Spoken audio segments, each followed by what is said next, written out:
Hello everyone, it's Scott. Thanks for joining us for today's look at Brothers War spoilers. And Wizard of the Coast laid a lot of cards on us today. So to help us out, to make this a little bit easier and digestible, we've broken the cards down into groupings by color, and then we'll deal with the lands and the artifacts and multicolored cards in a separate video. This video we're going to look at red cards. Before we get into that, please remember to like and subscribe to the video. And again, special thanks to our sponsor, Caffeinated Gamers, for sponsoring this video. All right, next let's turn our attention to red cards that we saw today in the previews for today. So again, we actually saw quite a bit of red stuff today. So let's start with Bitter Reunion. For 2 mana, you get an enchantment. When Bitter Reunion enters the battlefield, you may discard a card. If you do, draw 2 cards. So we actually have this ability on cards already. You know, for 2 mana, discard a card, draw 2 cards. Okay, this one has a secondary ability that probably makes this a better way to draw 2 and discard a card in red, which if you sacrifice Bitter Reunion, creatures you control gain haste until end of turn. So I can see this as a card that might be a 1 or 2 of in a deck that has a lot, that's a aggro deck that has a lot of creatures that don't have haste, and you play it early in the game, you draw 2 cards, you discard 1, fill your hand back up a little bit, and then you play all your stuff out, and then you have 1, you sacrifice it, and you attack. Now, definitely something that we'll see in limited getting played, but again, I'm not sure if there's a deck that it makes the cut in standard. All right, Sibling Rivalry is a 4 mana sorcery. You get to gain control of target artifact or creature until the end of turn. Untap it, it gains haste until end of turn. Create a tap Power Stone. So this is treachery, act of treason, you know, one of those cards that you gain control of one of their things, you get it gains haste, you get to attack with it. It doesn't really see play in standard, so I don't think this one will either. All right, Pyrrhic Blast, for 4 mana, it's an instant.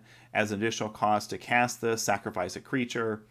Pyrrhic Blast deals damage equal to the sacrificed creature's power to any target, and then draw a card. Probably not seeing standard play. It's a cute card. It's a cute idea. Definitely limited. It could be, you know, you attack with your stuff, get them low on life, and then you cast this, sacrifice your biggest creature, and you deal lethal damage. But a lot of times in standard, it won't work that way, unfortunately. All right, our next card is Razed to the Ground. For 3 mana, you get a sorcery that cannot be countered, which is important. You get to destroy a target artifact. If its mana value is 1 or less, you get to draw a card. The second part of that, drawing a card, I doubt you're going to get, because anything that's good in standard that's an artifact is 2 or more, and based on what we've seen, it's going to be large stuff. So this is 3 mana, destroy an artifact. This is an Abrade in essence for 1 more mana. Abrade's just a better card because it has some flexibility, because you can use it to deal 3 damage or something as well. So good in limited, but probably not beyond that. All right, Brotherhoods End. For 3 mana, you get a sorcery and you get a choice, which I think is really, really important here. And I think this makes this standard playable in the right deck. Certainly an Izzet Spells deck might want this as a way to, you know, take out pesky creatures your opponent controls, because choice 1, you get to choose one of the 2. Brotherhood's End deals 3 damage to each creature and each planeswalker, so great ability to do that. Or you can destroy all artifacts with mana value 3 or less.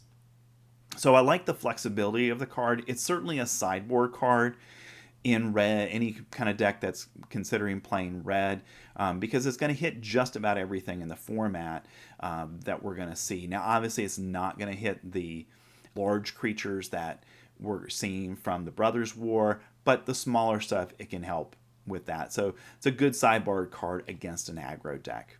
All right, next we have Obliteration Bolt for 2 mana. You get a sorcery. Obliteration Bolt deals 4 damage to target creature or planeswalker. If that creature or planeswalker would die this turn, exile it instead. I like this card. It's definitely something that is standard playable. Red decks are going to want this. Izzet decks are going to want this.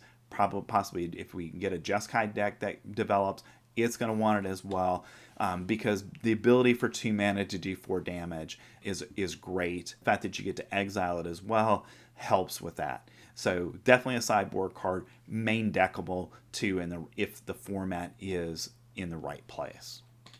Next we have Falaji Chain Dancer for 4 mana. It's a human soldier. It's a 2/4, and you can pay 2 mana and give it double strike until end of turn. Limited card, nothing for standard.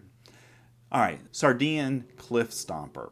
For 2 mana you get a Minotaur Barbarian. As long as it's your turn and you control 4 or more mountains, Sardian Cliff Stomper gets X plus 0, where X is the number of mountains you control. So basically, on your turn, Sardian Cliff Stomper is a large creature. If you have 4 mountains in play, it's a 4/4 or a 5/5 or 6/6. Doesn't matter how many ever mountains you have in play. So in a mono red deck for 2 mana, early in the game you get a wall because it's a 0/4 early in the game. But in the late game, it becomes a large creature that is going to be hard to deal with because of the 4 toughness. So right now, I don't see a real place for it in a mono red build, but that might change given what we see from the set. So I'm hesitant to say it's standard playable, given that it really requires those 4 mountains to have it do anything. And then on your opponent's turn, it's simply a wall. It can't kill anything. It can't really do anything else. So I'm hesitant to say it's anything more than a limited card at this point. All right. Next we have Mechanized Warfare for 3 mana. It's an enchantment. If a red or artifact source you control would deal damage to an opponent or a permanent an opponent controls, it deals that much damage plus 1 instead. Okay, if we got another burn spell or 2, I think this is a really good card for that purpose. Okay, and again, if a red or artifact source you control deals damage to an opponent, so even Kumano faces Kakuzan, if you play this, early in the game, you top deck a Kumano faces Kakuzan, instead of 1 damage, it's now 2 damage to your opponent instead. But again, it does have that added advantage of dealing 1 additional damage. And because we've got Phoenix Chick and some other things, I think this is something that red decks are going to need to consider just to help try to build that critical damage up to go ahead and beat your opponent in a game. Because again, red decks by turn 5 or 6, they've got to win the game. Otherwise, it's probably a lost cause. All right, our last red card of the day is Tyrant of Kerr's Ridge. For 6 mana, you get a dragon with flying. When Tyrant of Kerr Ridge enters the battlefield, it deals 4 damage to another target.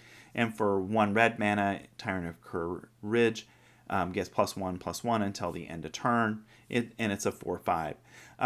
When we had Adventures in the Forgotten Realm, we had a similar card. It didn't see play.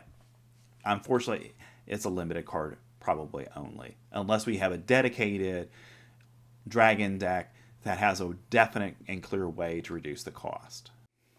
All right, that's a quick look at red. Lots of good cards. Definitely things I'm interested. Izzet, I think, is going to be one of those decks that I think is going to be really helped by the cards that we've seen today. Even mono red, I think, has a little bit better chance in standard given what we've seen today. So thanks for, again, sticking around to the end of the video. I appreciate it. Please remember to like and subscribe. And special thanks again to our sponsor, Caffeinated Gamers, for sponsoring this. And I'll see you in the next video.